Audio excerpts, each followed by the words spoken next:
বিশ্বের সবচেয়ে গোপনীয় রাষ্ট্র হিসেবে পরিচিত উত্তর কোরিয়ায় চালু হওয়া উদ্ভট ও অদ্ভুত অনেকগুলো আইন, যার অধিকাংশ খুবই ভয়ঙ্কর।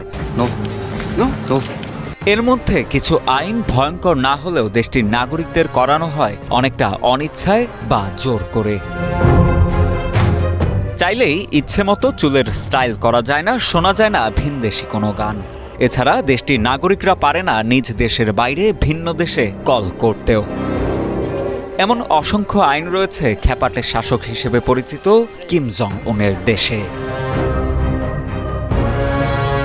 বিশ্বের অন্যান্য দেশ যেখানে চাইলেই ইন্টারনেট ও ডিশ অ্যান্টেনার মাধ্যমে বিশ্বের নানা প্রান্তের টিভি চ্যানেল দেখতে পারে, সেখানে ভিন্ন উত্তর কোরিয়া।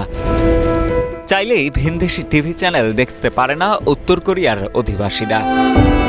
মাত্র 4টি টেলিভিশন চ্যানেল দেখার অনুমতি রয়েছে দেশটিতে।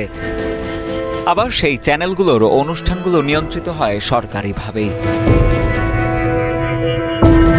উত্তর কোরিয়ায় যদি কোনো ব্যক্তি অপরাধ করে, তবে সেই অপরাধের জন্য শাস্তি দেওয়া হয় ওই ব্যক্তির 3 প্রজন্মকে। দাদা দাদি, বাবা মা ও সন্তানকে সেই অপরাধের শাস্তি মাথা পেতে নিতে হয়। এমন অদ্ভুত শাস্তির দ্বারা অপরাধী যাতে শাস্তি থেকে রক্ষা না পায় তাও নিশ্চিত করে দেশটি। এছাড়া যদি কেউ শাস্তির ভয়ে পালাতে গিয়ে ধরা পড়ে, তাকে দেওয়া হয় আরও বড় শাস্তি। উত্তর কোরিয়ায় চুলের স্টাইল নির্ধারিত হয় সরকারিভাবে। 2013 সাল থেকে চুলের স্টাইল নির্ধারণ করে দিয়েছে দেশটি। সেখানে 28 ধরনের চুলের স্টাইল করার অনুমতি রয়েছে।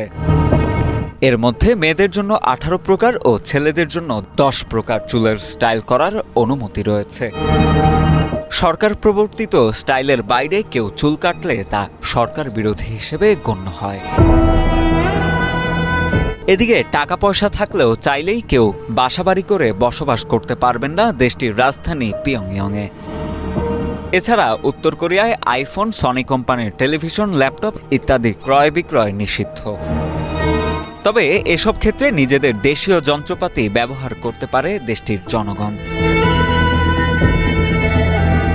এসব আইনকানুন ছাড়াও উত্তর কোরিয়ায় কঠিনভাবে নিষিদ্ধ ইন্টারনেট সরবরাহ। তবে সেখানে নির্দিষ্ট কিছু পেশার মানুষের জন্য চালু রয়েছে সরকারি তত্ত্বাবধানে কিছু ওয়েবসাইট, যেখানে প্রবেশ করতে পারেন তারা। নিজের দেশের জনগণের পাশাপাশি কিছু আইন করা হয়েছে ভিনদেশি নাগরিকদের জন্য। কেউ চাইলেও প্রবেশ করতে পারবেন না উত্তর কোরিয়ায়।